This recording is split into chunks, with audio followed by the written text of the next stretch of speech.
बिस्मिल्लाहिर्रहमानिर्रहीम। जी स्टूडेंट्स, आज हम 6 क्लास यूनिट नंबर 1 का लेक्चर नंबर 2 स्टार्ट करने जा रहे हैं। हमारे पास यूनिट नंबर 1 है food, where does it come from, यानी खुराक, और ये हम कहाँ से हासिल करते हैं। तो आज हम पढ़ेंगे वैरायटी ऑफ फूड। जो हम खुराक खाते हैं उसकी वैरायटी क्या है, उसमें इकसाम क्या होती, किस किस तरह का फूड होता है जो हम नॉर्मल खाते हैं, जो हम अपनी डाइट में यूज़ करते हैं।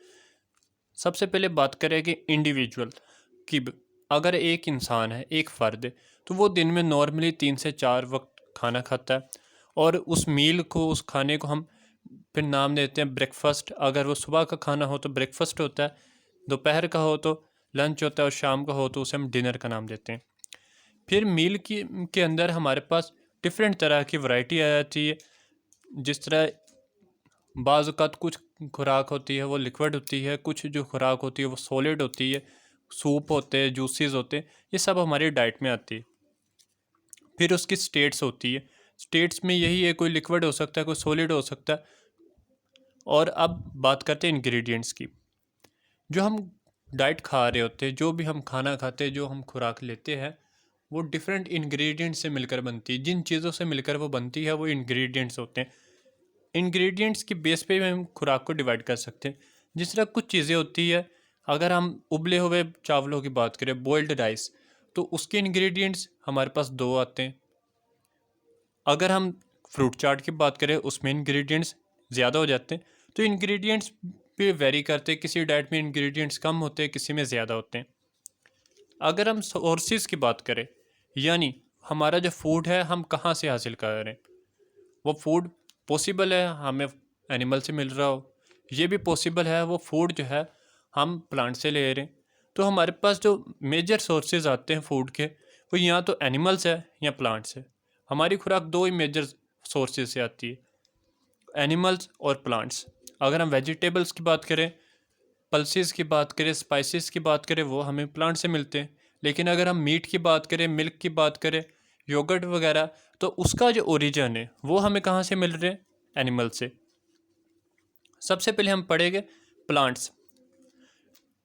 प्लांट्स के वो पार्ट जो हम एज अ फूड यूज़ करते हैं, उसमें बहुत सारे हमारे पास डिफरेंट पार्ट्स आते हैं प्लांट्स में। जिस तरह आप जानते हैं रूट्स होती है, तो कुछ ऐसे प्लांट्स हैं जिसके हम रूट्स यूज़ करते हैं अपने फूड के लिए। उसमें हमारे पास आ जाते हैं कैरेट, गाजर, रेडिश, मूली, स्वीट पोटैटो, शकरकंदी। ये जो प्लांट्स है इनके हम रूट्स यूज़ करते हैं एज अ फूड।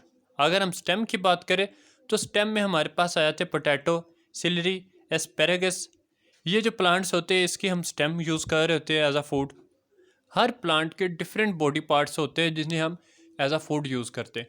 कुछ प्लांट्स होते हैं उन्हीं उनके एक से ज़्यादा बॉडी पार्ट्स हम एज अ फूड यूज़ कर लेते हैं। जिस तरह सरसों, उसके जो लीव्स होते हैं वो भी एज अ फूड यूज़ होते हैं।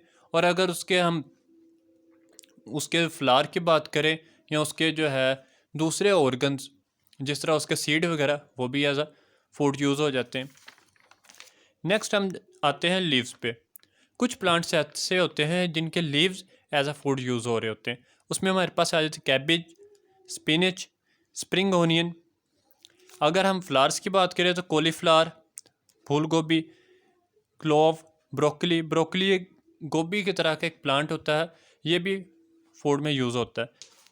उसके बाद सीड्स की अगर हम बात करें तो वीट, गंदम, कोकोनट, नारियल, मस्टर्ड सीड। जिस तरह मैंने आपको अभी बताया था, सरसों के जो सीड है वो भी फूड के तौर पे यूज़ होते हैं, तो मस्टर्ड सीड सरसों के सीड्स को कहते हैं। उसके बाद हमारे पास आते हैं फ्रूट्स। कुछ ऐसे प्लांट जिनके फ्रूट्स जो है वो फूड के तौर पे यूज़ हो सकते हैं, वो हमारे पास एप्पल है, मैंगो है और गावा।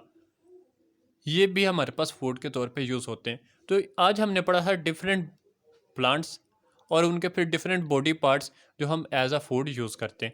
अब आज की बेटा आपके असाइनमेंट्स है कि आप सब ने डिफरेंट प्लांट्स, एटलीस्ट 2 प्लांट्स ऐसे आइडेंटिफाई करने जिसके हम roots as a food use कर रहे हैं। स्टेम वाले 2 आपने ढूंढने, अपनी मदर से पूछे, गूगल से देखे, घर में बहन भाइयों से, इनसे पूछे, और आपने ये अपने समर पैक के साथ ये भी असाइनमेंट करनी है। Thank you. अल्लाह हाफिज़।